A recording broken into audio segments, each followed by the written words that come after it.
नमस्कार दोस्तों, राधे राधे, हरे कृष्णा। चीकोस रेसिपीज में एक बार फिर से आप सबका स्वागत है। तो आज की जो वीडियो है वो है वैशाख महीने की, क्योंकि आप सब लोग बोल रहे थे कि मैम वैशाख महीना कब से है, कब से शुरू हो रहा है, कब तक है, वैशाख महीने के नियम क्या क्या होते हैं। तो ये जो वीडियो आज की है ये उसी पर है। तो जी सबसे पहले तो ये जान लेते हैं कि वैशाख का महीना कौन सा महीना होता है और वैशाख का महीना कब से लग रहा है। तो जी हिंदू पंचांग के अनुसार हमारा दूसरा महीना वैशाख का महीना होता है। पहला महीना यानी कि नया साल चैत्र का महीना था और दूसरा महीना वैशाख का महीना होता है। और 7 अप्रैल से शुरू होकर 5 मई तक वैशाख का महीना चलेगा। तो ये महीना बहुत ही शुभदायी होता है, फलदायी होता है। आगे आगे बताऊंगी कि इसकी पूजा विधि क्या होगी, दान क्या देना चाहिए, किन किन नियमों का पालन करना चाहिए और क्या क्या हमें नहीं करना चाहिए। तो जी वैशाख के महीने में जो वैशाख के महीने का नाम है वो कैसे पड़ा। तो वैसे भी हमारे हिंदू पंचांग के अनुसार जो हमारे महीने हैं किन नामों पे पड़ते हैं, तो थोड़ा ये बता दूं कि कहते हैं कि पूर्णिमा की तिथि को चंद्रमा जिस नक्षत्र में होता है उसी नक्षत्र के हिसाब से महीने का नाम रखा जाता है। तो विशाखा नक्षत्र में चंद्रमा है पूर्णिमा के दिन, तो जो वैशाख का महीना है विशाखा नक्षत्र के नाम से ही पड़ा है। तो जी वैशाख मास को माधव मास भी कहा जाता है। इस महीने में भगवान विष्णु के माधव रूप की पूजा अर्चना की जाती है। भगवान विष्णु जी की भी जो पूजा अर्चना की जाती है। तो जी जैसा भी बताया 7 अप्रैल से व्रत शुरू हो जाएंगे। तो थोड़ी हम बात कर लेते हैं कि वैशाख के महीने का महत्व क्या होता है और वैशाख के महीने में हमें जो व्रत उपवास है कैसे करने चाहिए। तो जी वैशाख महीने का महत्व यही है कि भगवान माधव की पूजा की जाती है, जो विष्णु का ही नाम है, यानी कि भगवान श्री हरि विष्णु की पूजा अर्चना की जाती है। और इस महीने में जो पूरे नियमों के साथ व्रत करते हैं, नियम करते हैं, पूजा अर्चना करते हैं, तो कहते हैं कि उनके उस सभी पापों से छुटकारा मिलता है। तो देखिए जी मेरा तो यही मानना है कि पापों से छुटकारा जब मिलेगा जब हम अपने कर्मों पर ध्यान देंगे, जब हमारे कर्म अच्छे होंगे, हमारे से कोई पाप होगा ही नहीं, तो हमें दुखों से मुक्ति मिलेगी, कष्टों से मुक्ति मिलेगी और भगवान की कृपा सदैव हम सब पर बनी रहेगी। तो सबसे ज़्यादा ध्यान जो हमें देना है वो हमें अपने कर्मों पर देना है। तो जी वैशाख के महीने में कुछ लोग जैसे व्रत भी करते हैं, तो उन सब की जो भी नियम है वो वीडियो के अंत तक बने रहें ताकि आपको जो पूरी वीडियो है समझ में आ जाए। तो सबसे पहले बात कर लेते हैं वैशाख मास में स्नान की, क्योंकि सीरियल वाइज अगर चलेंगे तो थोड़ी जो चीज़ों को समझने में भी आसानी होगी और मुझे भी समझाने में आसानी होगी। तो सबसे पहले ये बता दूं वैशाख मास में स्नान का बहुत महत्व है, दान का बहुत महत्व है, व्रत का बहुत महत्व है, उपवास का बहुत महत्व है। तो सबसे पहले बात कर लेते हैं पूजा विधि की। तो जी वैशाख महीना 7 अप्रैल से शुरू हो रहा है, तो पूर्णिमा के दिन से ही जो ये व्रत है वो शुरू हो जाएंगे, यानी कि जो अभी चैत्र की पूर्णिमा आएगी उसी दिन से जो व्रत उपवास है शुरू कर देंगे। तो जब वैशाख का महीना जिस दिन से लगेगा सुबह जल्दी उठें, सूर्योदय से पहले उठें। गंगा स्नान का या किसी तीर्थ स्नान का बहुत अधिक महत्व है। तो जी कोई बात नहीं, गंगा स्नान नहीं जा सकते, तीर्थ में भी नहीं जा सकते, तो अपने घर में ही आप जब स्नान करें, स्नान करना होगा ब्रह्म मुहूर्त में, यानी कि सूर्योदय से पहले, यानी कि 5 साढ़े 5 बजे के करीब आप स्नान कर लें। तो स्नान वाले पानी में थोड़ा सा गंगा जल डाल लें। गंगा जल नहीं भी है तो सभी पवित्र नदियों का नाम, गंगा, यमुना, कावेरी, कृष्णा, इन सब नदियों के नाम लेकर आप स्नान कर लें, तो हमें तीर्थों में स्नान करने का फल मिलता है। लगातार भगवान के नाम का जाप करते रहें। स्नान आदि से निवृत्त होकर जहाँ हमने पूजा पाठ करनी है, यानी कि वैशाख महीने की जब हम सबसे पहले पूजा अर्चना शुरू करेंगे तो पूरे विधि विधान के साथ मंदिर को पूरे अच्छे से साफ करेंगे। वैसे तो मंदिर को रोज साफ करना चाहिए, लेकिन जिसे कहते हैं ना डीप क्लीनिंग, वो पहले दिन कर लें। और वैशाख के महीने में जब सूर्योदय से पहले उठेंगे मंदिर में हल्का सा पोछा मारें, सफाई करें। फल फूल और जो भी आपके पास सामान हो, जैसे फल फूल कपूर धूप दीप ये घर में होते ही हैं। अगर फल ये भी होते हैं घर में, अगर फूल नहीं भी हैं तो कोई दिक्कत नहीं है, अगर पॉसिबल हो तो एक दिन पहले ला कर रख लें। तो इन सभी सामान से विधिवत भगवान श्री हरि विष्णु की। अगर आपके घर में भगवान शालिग्राम जी हैं, राधा कृष्णा है या बाल गोपाल है, तो इनको आप पंचामृत से स्नान करवाकर उनकी पूरी विधिवत पूजा करें, आरती करें। और भगवान श्री हरि विष्णु को, भगवान श्री कृष्ण को, बाल गोपाल को या शालिग्राम जी को तुलसी दल पूरे महीने जरूर अर्पित करें। कहते हैं कि माधव मास में भगवान श्री हरि विष्णु को यानी कि माधव जी को, कृष्ण है, बाल गोपाल है या शालिग्राम जी हैं, इनको तुलसी दल अर्पित करने से ये बहुत प्रसन्न होते हैं। तो तुलसी दल जरूर अर्पित करें, आरती करें, ओम नमः भगवते वासुदेव मंत्र का उच्चारण करें। और उसके बाद आप कोई भी माला, कोई भी एक तुलसी माला पर एक मंत्र ले लें। हरे राम हरे कृष्णा ले लें या जो भी मंत्र आपको लगे। ओम नमः भगवते वासुदेवाय, ओम नमो नारायणाय, ये मंत्र लेकर आप एक माला रोज करें। कम से कम एक माला रोज करें। बाकी आपकी इच्छा है 1 करो, 3 करो, 7 करो, 5 करो, वो आपकी इच्छा पर निर्भर करता है। फिर बात कर लेते हैं कि ये पूजा अर्चना करेंगे आप सूर्योदय से पहले। सूर्योदय से पहले स्नान करेंगे। स्नान के बाद जहाँ पूजा करनी है वहाँ की सफाई करेंगे पूरे विधिवत। वहाँ ठाकुर जी की, राधा रानी की, विष्णु जी की, जो भी आपके घर में मंदिर में विराजमान देवी देवता, उन सब की पूजा करेंगे, अर्चना करेंगे। तो जी विधिवत मंदिर में पूजा करने के बाद तुलसी जी की पूजा करें। इस महीने में भी यानी कि वैशाख के महीने में भी तुलसी जी में जो दिया है वो सुबह और शाम दोनों समय लगाया जाता है। तुलसी जी की परिक्रमा करें, तुलसी जी की आरती करें और उसके बाद सूर्य भगवान को भी जल दें। सूर्य भगवान को तांबे के लोटे में जल दें। तो कहते हैं कि जब सूर्य भगवान को तांबे के लोटे में जल देते हैं तो हमारा तेज बढ़ता है, हमारा ओज बढ़ता है, यानी कि जो हमारा आभा मंडल है वो बदलता है।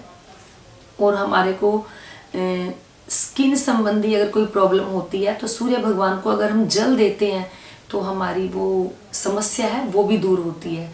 तो ये तो हो गई सुबह की पूजा। अब बात कर लेते हैं कि संध्या के समय हमें पूजा अर्चना कैसे करनी है। तो जी संध्या के समय पूरे विधिवत देसी घी का दिया जलाएं, तुलसी जी में भी, घर के मंदिर में भी आरती करें और हो सके तो थोड़ा भजन कर लें, कीर्तन कर लें और माला जाप भी आप कर सकते हैं। माला जाप अपनी इच्छा के अनुसार करें, 1, 3, 5, 7 जैसा भी मैंने बताया उसी हिसाब से आप जो माला जाप है कर सकते हैं। तो ये तो मैंने अभी आपको बताया कि पूजा अर्चना कैसे करनी है और ये भी बताया कि पवित्र नदियों में स्नान करने का फल मिलता है, लेकिन नहीं भी जा पाते तो घर में भी कर सकते हैं, लेकिन सूर्योदय से पहले ब्रह्म मुहूर्त में ही स्नान करना है।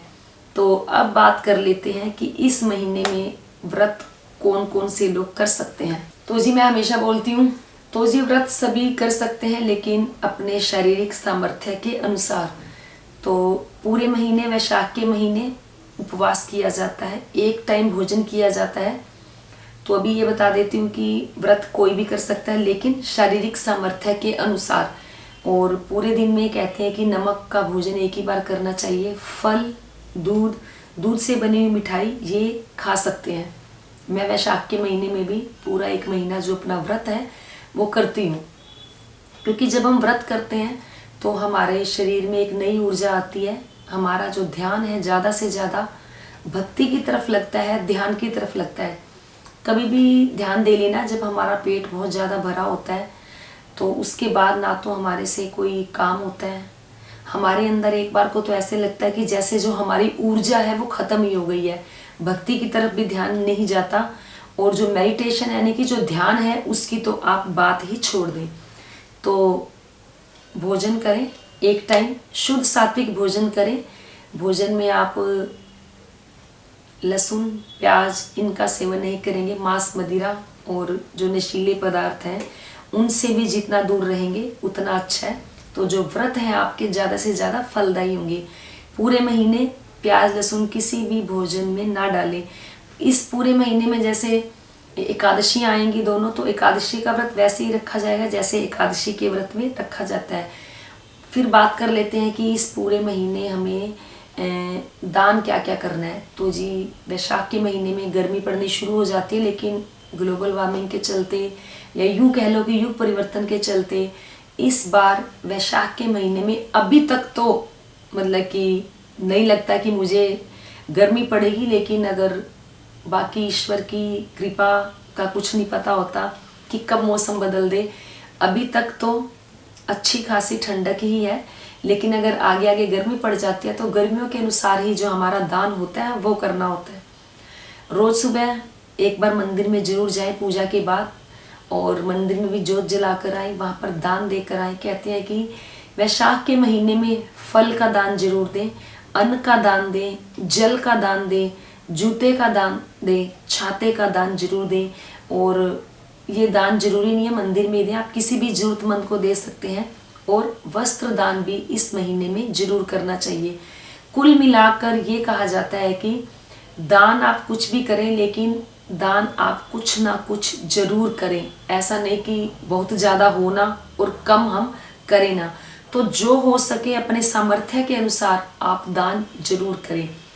तो इस महीने क्या, वैशाख के महीने क्या, या चतुर्मास भी अभी जैसे आएंगे, तो या किसी भी महीने में पूरे महीने के व्रत चल रहे होते हैं, या कोई भी व्रत होता है, उस महीने के कुछ नियम होते हैं, या यूं कहें कि व्रतों के नियम होते हैं। तो वैशाख मास के व्रत के अलग नियम है। इसमें यह है कि दिन में सोना वर्जित होता है, कि दिन में नहीं सोना चाहिए, और बिस्तर पर नहीं सोना चाहिए, यानी कि बेड पर नहीं सोना चाहिए। जमीन पर गद्दा लगाकर या दरी बिछाकर सोना चाहिए। जो लोग व्रत उपवास कर रहे हैं, जिनको बहुत ज़्यादा प्रॉब्लम है कि वो नीचे सो ही नहीं सकते, वो तो एक अलग बात है। उसके अलावा जो बड़ी आसानी से ये सब मैनेज कर सकते हैं, तो उनको जमीन पर ही सोना चाहिए, गद्दा लगाकर या दरी बिछाकर। ब्रह्मचर्य का पालन करना चाहिए, शुद्ध सात्विक भोजन करना चाहिए, और कांसे के बर्तन में भोजन नहीं करना चाहिए। पूरे शरीर पर तेल की मालिश नहीं करनी चाहिए। तो जी ये था, मैंने आप लोगों को बताया माधव मास यानी कि वैशाख मास के बारे में। तो जी स्कंद पुराण में लिखा हुआ है कि माधव मास यानी कि वैशाख मास के समान कोई मास नहीं है, सतयुग के समान कोई भी युग नहीं है, वेदों के समान कोई भी शास्त्र नहीं है, और तो गंगा नदी के समान कोई भी तीर्थ नहीं है। तो ये जी मैंने आपको बताया माधव मास की महिमा, माधव मास का महत्व, यानी कि वैशाख मास का महत्व क्या है। गंगा नदी के समान कोई भी तीर्थ नहीं है, इतनी पवित्र नदी है। और जो हमारे वेद हैं उनके समान कोई भी शास्त्र नहीं है, और यह सतयुग के समान कोई भी युग नहीं है। तो सबसे अच्छा मुझे लगा कि सतयुग के समान कोई भी युग नहीं है। तो अभी निर्णय तो ये हमारा होता है कि हमें सतयुग में जीना है या कलयुग में।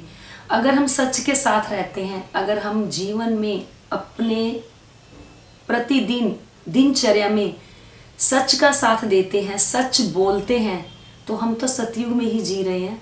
तो निर्णय हमारा अपना होता है कि हमने सतयुग में रहना है या कलयुग में। अगर हमारे जीवन में यानी कि हमारे घर में, परिवार में सब चीज़ सच के साथ है, सत्य घटित हो रहा है, तो हम तो सतयुग में ही जी रहे हैं। तो अगर सब तरफ हमारे घर में भी छल है, कपट है, निंदा है, चुगली है, तो वो कलयुग ही है। तो निर्णय ये हमारा अपना होता है कि हमने सतयुग में जीना है या हमें जीना है कलयुग के अंदर।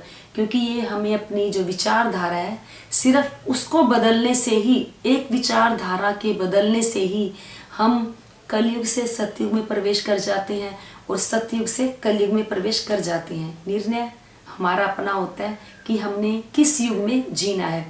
तो ये तो हो गई बातें अलग।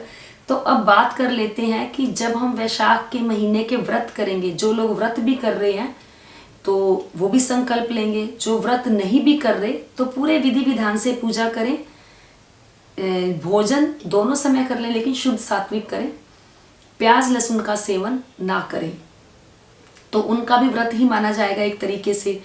तो संकल्प दोनों ही लें, जो व्रत कर रहे हैं वो भी, जो व्रत नहीं कर रहे हैं वो भी।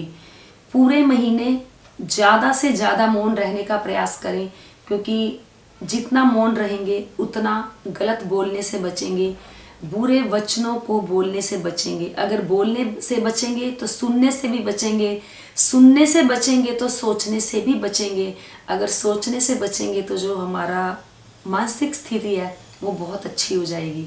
तो ज़्यादा से ज़्यादा मौन रहने का प्रयास करें, जिससे कि हमारे मन से, वचन से, कर्म से और अपनी वाणी से हम किसी को बुरा ना कहें और किसी को बुरा सोचे भी ना। तो सबसे पहले संकल्प यही लें कि ज़्यादा से ज़्यादा मौन रहें, जब तक ज़रूरत ना पड़े तब तक फालतू बोले ही ना, क्योंकि मौन रहने से, चुप रहने से बहुत सी समस्याओं का जो समाधान है हो जाता है।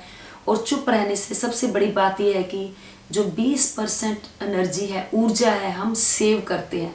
तो हमें अपने आप को सेविंग मोड पर लेकर जाना है कि ताकि जो ऊर्जा है हमारी सेव होती रहे। दूसरा संकल्प लें कि जब भी मौका मिले, ऐसा नहीं कि हमने अपना टीवी में ध्यान लगाकर बैठे हैं या अपना फ़ोन पे रील देख रहे हैं, इंस्टाग्राम पर, फेसबुक पर लगातार देख रहे हैं। हाँ, कोई अच्छी चीज़ें देख रहे हैं, देखो, उस ज्ञानवर्धक चीज़ें देख रही हैं वो ज़रूर देखें। तो अगर वो सब भी नहीं देखना तो कोशिश करें ज़्यादा से ज़्यादा आंख बंद कर कर अपनी ध्यान मुद्रा में बैठ जाएं। ध्यान लगे या ना लगे, इसका फ़ायदा हमें होगा ही होगा। वो ये फ़ायदा होगा कि 80% एनर्जी जो है हमारी आँखों से बाहर चली जाती है। इसीलिए जब हम ध्यान में बैठते हैं तो हमारा जो ध्यान है नहीं लगता, क्योंकि इतने समय तक, यानी कि जितने साल के भी हम हैं, हमने सिर्फ एक भौतिकवाद देखा है। भौतिक दुनिया में रहते हुए आंखें खोलकर अच्छी बुरी हर चीज़ देखी है। तो हमारी आंखों के सामने वही चीज़ें आती है जब हम ध्यान में बैठते हैं। तो जितना ज़्यादा से ज़्यादा प्रयास करेंगे इस महीने में मौन रहने की, या ज़्यादा से ज़्यादा प्रयास करेंगे आंख बंद करके ध्यान करने की, तो एक तो ध्यान होगा और दूसरा एक तो ध्यान अच्छा होगा, और दूसरा जब मौन रहेंगे किसी को गलत बोलेंगे ही नहीं तो कोई गलत हमें कहेगा ही नहीं, तो जो ध्यान है वो और भी ज़्यादा लगेगा। तो ये दोनों चीज़ें जब मिलेगी तो हमारे विकार कम होंगे, विकार कम होंगे तो हमारे अंदर एक सकारात्मकता आएगी, सकारात्मकता आएगी तो हम जहाँ भी जाएंगे तो हम एक अच्छी चीज़ें बिखेरते हुए जाएंगे अपने आसपास, जिससे कि जो हमारे आसपास जाने वाले हैं उनके पास भी जो हमारी पॉजिटिव वाइब्स हैं वो जाएंगी। फिर वो पॉजिटिव वाइब्स जब उनको टकराएंगी, फिर उनकी भी जब पॉजिटिव वाइब्स हमसे टकराती हैं तो हम बहुत खुश होते हैं, एक ब्लेसिंग्स ही निकलती हैं, दुआएं निकलती हैं और बड़ा अच्छा फील होता है। लेकिन जब वो उनसे टकरा कर रिवर्स आएंगी तो आप सोचो कितनी गुना दुआएं आएंगी और कितनी गुना जो पॉजिटिव वाइब्स हैं हमारे पास आएंगी। तो बस स्वार्थी बन जाएं, जो करना है अपने लिए करना है। आप अपने लिए भी करेंगे तो भी सामने वाले के पास अच्छी चीज़ जाएगी ही जाएगी।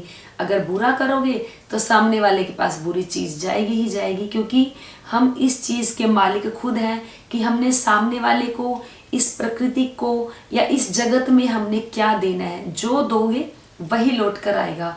तो इन सब चीज़ों का संकल्प लें जिससे कि हमारे जो आसपास की दुनिया है वो भी अच्छी हो जाए। वो तो अच्छी होती है, लेकिन बात होती है अपनी अपनी विचारधारा की, अपने नज़रिए की, अपने दृष्टिकोण की।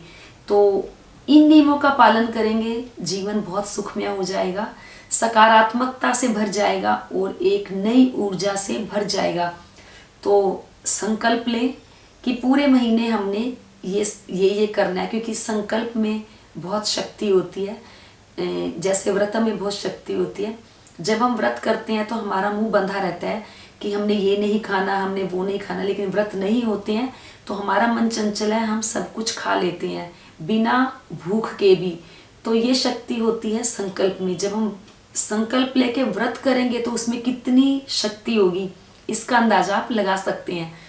तो ये थी आज की वीडियो कि वैशाख मास के नियम क्या है, हमें स्पेशली तौर पर, खास तौर पर हमें क्या करना चाहिए कि जिससे अपने उद्धार के साथ साथ सबका उद्धार हो। तो उम्मीद करती हूँ आपको आज की ये वीडियो जरूर पसंद आई होगी। तो वीडियो को लाइक करें, शेयर करें, चैनल को सब्सक्राइब करना बिल्कुल ना भूलें। हमेशा की तरह अपने सुझाव देते रहें और बताते रहें आगे आगे आपको और कौन सी वीडियो चाहिए, तो वो वीडियोज़ आप लोगों को मिल जाएगी। और हेमा शर्मा चैनल पर भी मैं व्लॉग्स डाल रही हूँ आजकल, तो जल्दी से जाकर वहाँ सब्सक्राइब कर ले ताकि अच्छे अच्छे व्लॉग देखने को मिले। तो आज के लिए इतना ही, फिर मिलते हैं। धन्यवाद। हरे कृष्ण।